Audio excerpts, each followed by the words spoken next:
What's up, you guys? Welcome back to my channel. If you're new here, hello, I'm Melissa. We are headed into spooky season. It is still so hot here in Florida, okay? We're still hitting the 80s, the 90s. I'm so ready for spooky season and autumn and fall, whatever you want to call it. And I think I'm getting my first dip into that by checking out Beetlejuice Beetlejuice tonight. So quick background on my relationship with the original. It's definitely a film that I have seen as a kid multiple times, although I don't recall ever being super attached to it. All I know is that there are spooky vibes.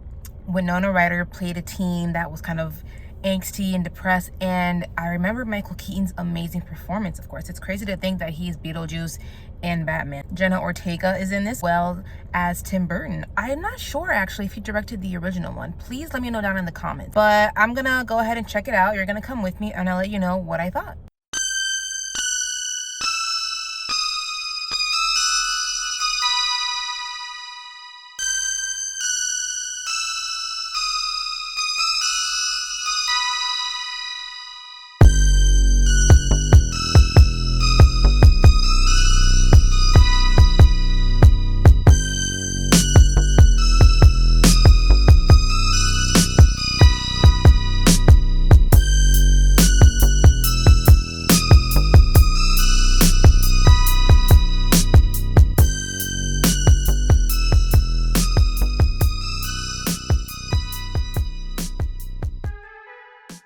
What's up, you guys? Just got out of Beetlejuice, Beetlejuice, Beetlejuice. I said it 3 times, nothing happened. Okay, so I think what we have here is ultimately a pretty sweet mother-daughter story. I did really like how that was told because it showed the complexities of that relationship.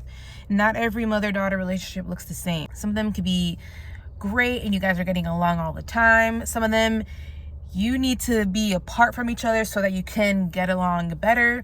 And in this one, we have Jenna Ortega, who plays Lydia's daughter. She's a teenager. She's angry at the world, angry at her mom because she just believes her mom is a fake. She's very much the non-believer, while Lydia has this power. She is a medium, and now in this story she is a medium on a television show, which her daughter really kind of resents her for. Like I said, it shows the complexities of it because she learns more about her mother and her mother's powers in certain types of ways.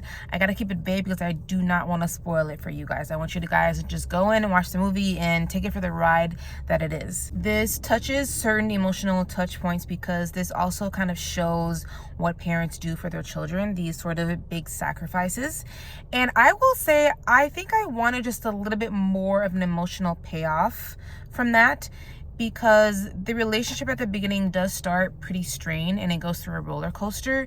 And while I appreciated that is a relationship and a message that is in the story, I wanted a little bit more emotionally. I wanted my heartstrings to be pulled just a little bit more. I think the best surprising performance in this for me actually is Catherine O'Hara. I think she is funny. She does play a supportive character in here, but she's got these one-liners and these certain looks and these really quick scenes that make her a scene stealer for me. This movie takes the time to spotlight some costumes, which I'm a fan of. I always love seeing how the costumes can help tell the story.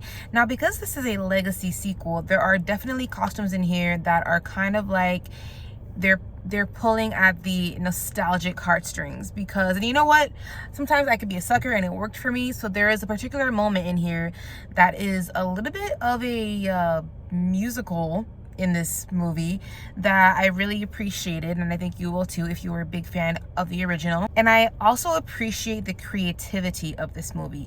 This movie, I would say, uses mixed media. There's of course certain live action scenes, and then there's also some stop motion scenes, and there's even some animated scenes, because Beetlejuice is just, it is kind of like a quirky, spooky, disturbing, strange, weird world. So the fact that it used mixed media in this, I think makes a lot of sense, and it worked for me. Having said that though, I think for me there's a certain setback to the aesthetics of this. You can just tell that people are playing dress up and the sets are sets, and it just doesn't feel as lived in as it can. Now, I know what you may be thinking. That's how the original is. With all of the animatronics and the makeup and the sets, it just looks all too fake. It feels like Halloween makeup. It feels like Halloween costumes, which, in all fairness, could really work for this movie. You know, we may see a resurgence of a bunch of Lydias and Beetlejuices in this year's Halloween festivities. I just can't, like, for me, that really kind of stood out as like a sore thumb. It all feels just very like fake. But all of the characters in the world of the dead, I don't even know what they call it, pretty much look very disturbing and kind of gory, and you kind of see them how they died, and just the makeup looks like it's makeup, and I just feel like maybe it shouldn't look that way in 2024. They could have found a way to somehow updated that, because I know that that is the aesthetic of the original film, but I think that's something that they could have elevated more in this movie so that it just didn't feel so plastic and fake. I just wanted a bit more of an authentic and lived in look. I also feel like this could have used more establishing shots and just smoother transitions. There are certain character revelations and certain character introductions that just happen without any buildup, and I was just not a fan of that, because I'm sitting there watching these things happen on the screen and I'm wondering, wait, how do we get here? What's happening exactly? I wanted just a bit more buildup and a bit more context, because there are certain character introductions and even transitional scenes where we're going to another world where it just feels kind of abrupt, to the point where it took me a second to kind of recognize, okay, where exactly are we now? Are we in the world of the living, or are we back in the afterlife world? I also think that there are some major actors that were cast in this that were underutilized. Sometimes I would forget that they were in the movie at certain points, and I think because they just weren't used enough. And I think the movie does a good job of creating certain stakes. The stakes are pretty high, but because those characters are just not used enough in the story, it just didn't reach the point where I felt like they were fully fleshed out characters in the script. I also think that certain things were resolved pretty quickly, almost too quickly. Mild spoiler, I would say there were maybe more than a couple of villains in here, which I think is cool because it creates more stakes, as I said, but certain things were just kind of wrapped up a little bit too quickly. I'm being very vague, I know it, because I'm trying not to spoil it for you guys. I think though, once you go out and watch it for yourselves, you might recognize what I'm talking about.